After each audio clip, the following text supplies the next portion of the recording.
Za knieža sveta nado mnou nemá nijakú moc, ale svet má poznať, že milujem Otca a robím, ako mi prikázal Otec. Staňte, poďme stadiaľto.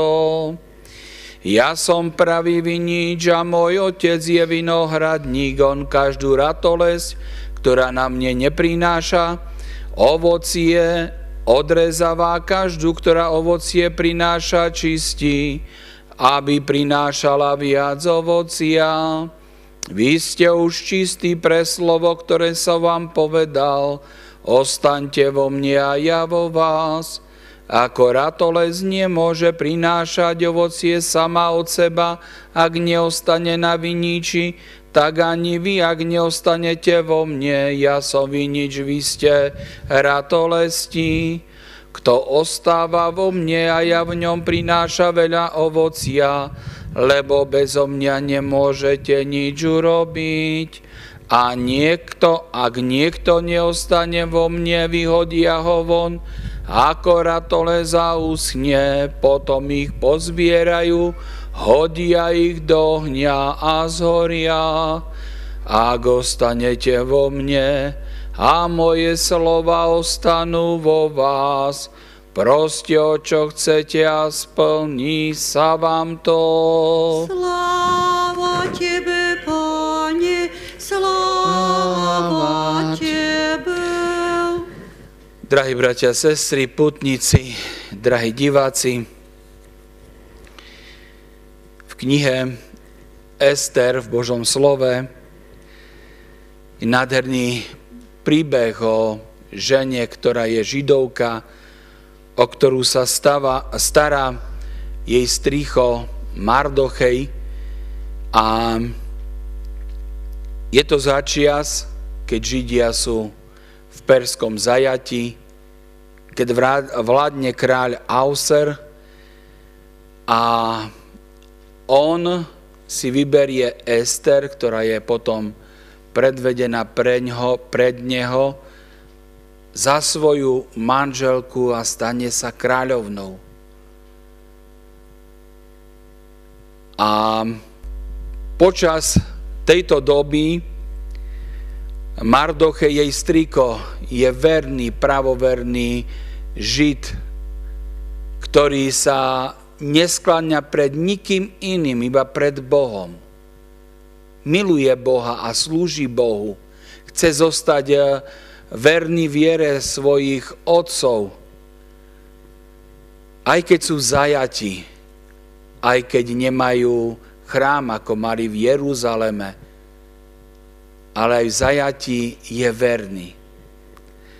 A je tam hlavný kráľovský úradník Aman, ktorý spravuje v mene kráľa krajinu, a tento striko Ester, Mardochej, on sa odmietne klaniať človekovi. Hovorí, ja slúžim iba Bohu a Bohu sa budem jedine klaniať a nie nejakému človekovi, a dostane sa do veľkej nenávisti, nepriazne tohto Amana, ktorý nakoniec vydá v mene kráľa rozkaz, aby po celej krajine, to bola obrovská ríša a Židia boli roztrúsení po okolitých krajinách, aby boli vyvraždení všetci Židia. Aby všetkých od nemluvňat až po starcov všetkých povraždili. A keď sa to dozvie Mardochej, tak on ide pred kráľovský palác a nemôže tam len tak vstúpiť, ale prídu sluhovia a povedia, že vonku je tvoj strýko, je oblečený do vrecoviny a vo vrecovine nikto nemôže vstúpiť do kráľovského paláca, nemôžu ho voviesť, lebo on oplakáva, žiali nad tým, čo sa má stať. A tak Ester pošle znovu sluhov, aby sa pýtali, čo sa stalo, že je oblečený vo vrecovine. A on povie. A oni odkážu Ester.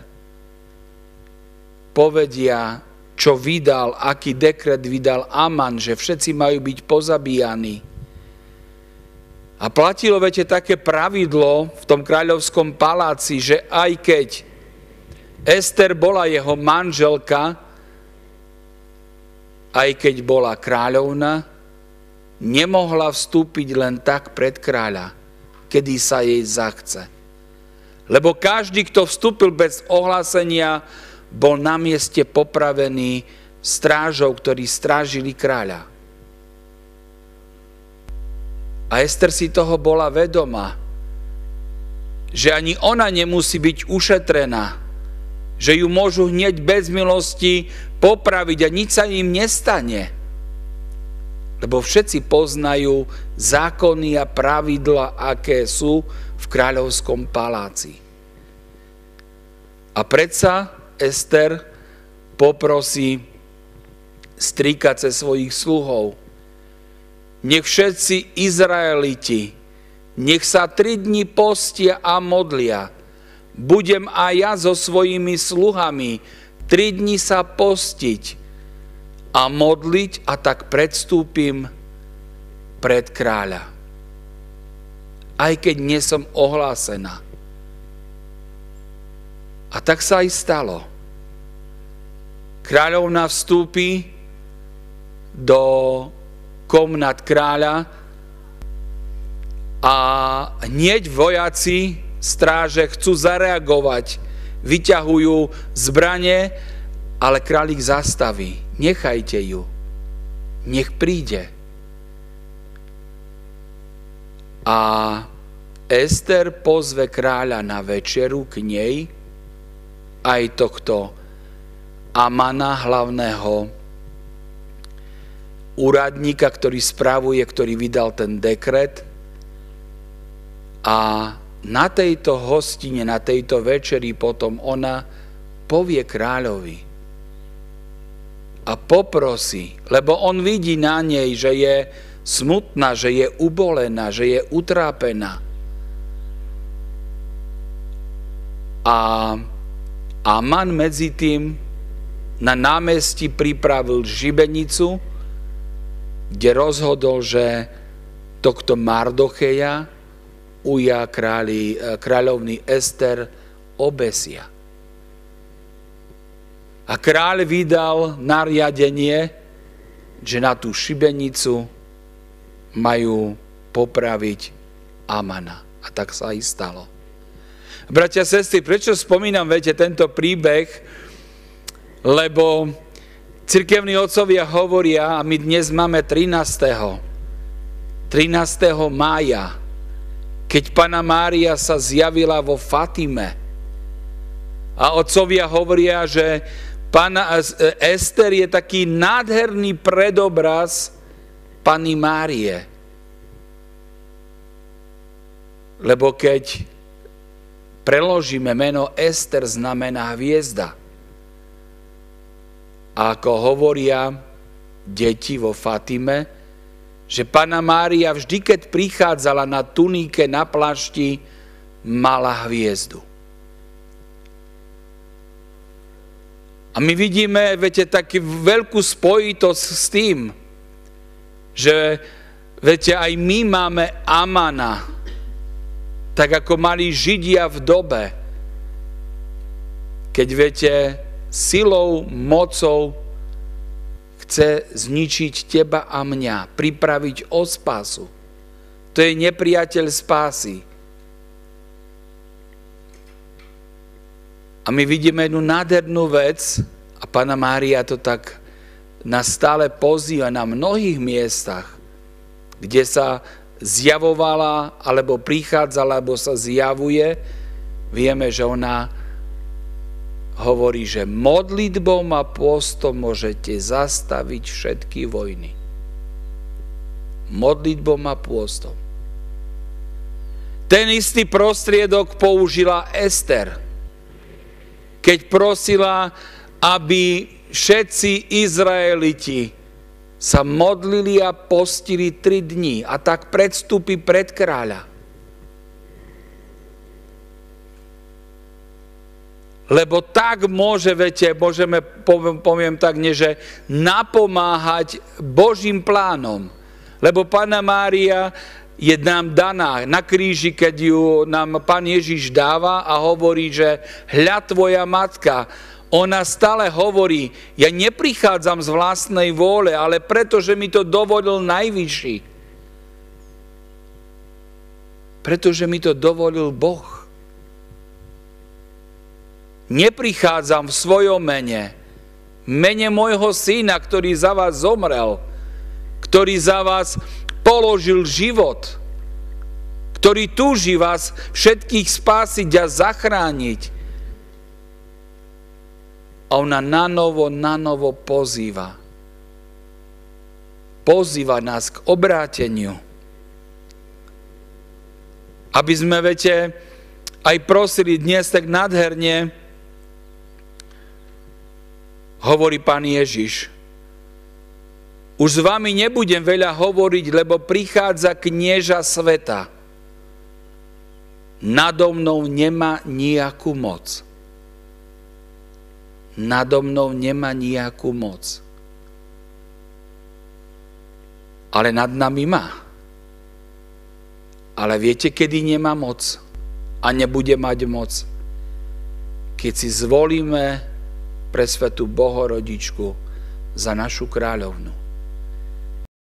Keď sa budeme k nej utiekať, keď budeme, ako ona hovorí, že modlite sa, keď si, viete, prejdete medžugorské posolstva, tak proste tam je skoro v každom posolstve prosba o modlitbu. Stále prosba o modlitbu. V mnohých posolstvách je vždy 3-krát hovorí, deti moje, modlite sa, modlite sa, modlite sa. Lebo toto je jeden veľký problém nás, kresťanov. Viete, že nemodlí sa.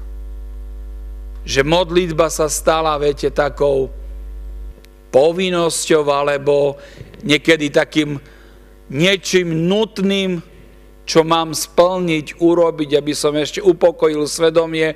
A možno, že si aj v takom stave, že ti už svedomie nič nevyčíta. Stávaš ako pohan, ideš spať ako pohan.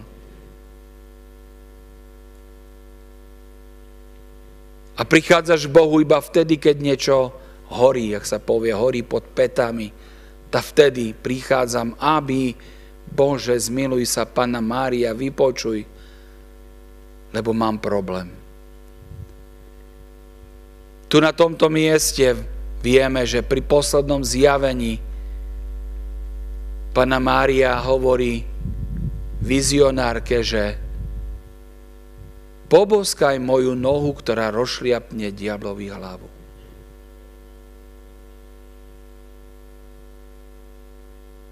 To je jedno, viete, nádherné posolstvo pre nás. Že ona, tak ako sa tu dievčata modlili, že Mária, matka, skryň nás pod svoj plášť. Poznáme jednu z najstarších modlitieb cirkvi a to je pod tvoju ochranu sa utiekame. Veľmi stará modlitba v cirkvi. Aby viete, aj my sme sa chopili tohto daru, ktorý nám Boh dáva, Boh posiela Pannu Máriu ako dar. Pomoc v tom, aby sme sa k nej utiekali. Včera som hovoril, neviete, jednu dôležitú vec, že je veľmi dôležité, aby, viete, sme aj vy ako rodičia nevychovávali deti iba vlastnými silami. Ale prosiť o múdrosť. Prosiť Pannu Máriu, prosiť svätého Jozefa pri výchove, lebo my sme schopní zdeformovať svoje deti. My sme schopní a si myslíme mnohokrát, že ja robím to najlepšie pre svoje dieťa a niekedy to vypali úplne opačne. Lebo to robíme vlastnými silami. A niekedy, viete, chceme znasilniť svoje deti svojou predstavou. potom sa niekedy čudujeme, viete, že obratí sa opačne, nechcem byť s tebou. Lebo to nebol čas, keď sme možno nedali slobodu.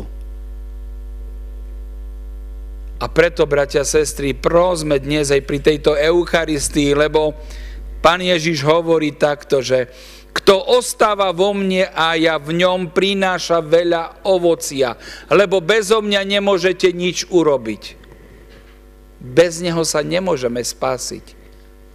Mária je tiež pre nás dárom a prostriedkom. Tak ako hovorí cirkev a hovoria svätí, že to je najistejšia, najrýchlejšia cesta k spáse. Najistejšia, najrýchlejšia. A my vidíme dnes, a ja to aj veľmi vnímam, že je dnes veľmi veľa takých spoločenstiev v cirkvi, mladých, kde sa odmieta úplne Panna Mária. Kde sa odmieta. Kde proste Bože chráň, aby na tom, viete, koncerte, alebo sa so stále skrýva za koncert chvál, aby sa tam niečo, viete, Panna Mária. Toto je tragédia. Lebo Aman pracuje. Aman nás chce obrať o nebeskú matku. A prichádza, viete, pod rúškom dobrá, ako hovorí Pán Ježiš. Že prichádzajú vlci v ovčích rúchach. A preto my potrebujeme mať dar rozlišovania, aby sme o to prosili aj v týchto dňoch, keď, viete, završí sa celé dielo vykúpenia zoslaním Svätého Ducha práve teraz v nedeľu, by sme prosili o tento dar. Dar rozlišovania. Aby som nestratil to najdôležitejšie, podstatnejšie, čo mi Boh dáva. Dáva mi samého seba. Cez nepoškvrnené srdce našej nebeskej Matky. Kristus medzi nami. Je a budem. Prosme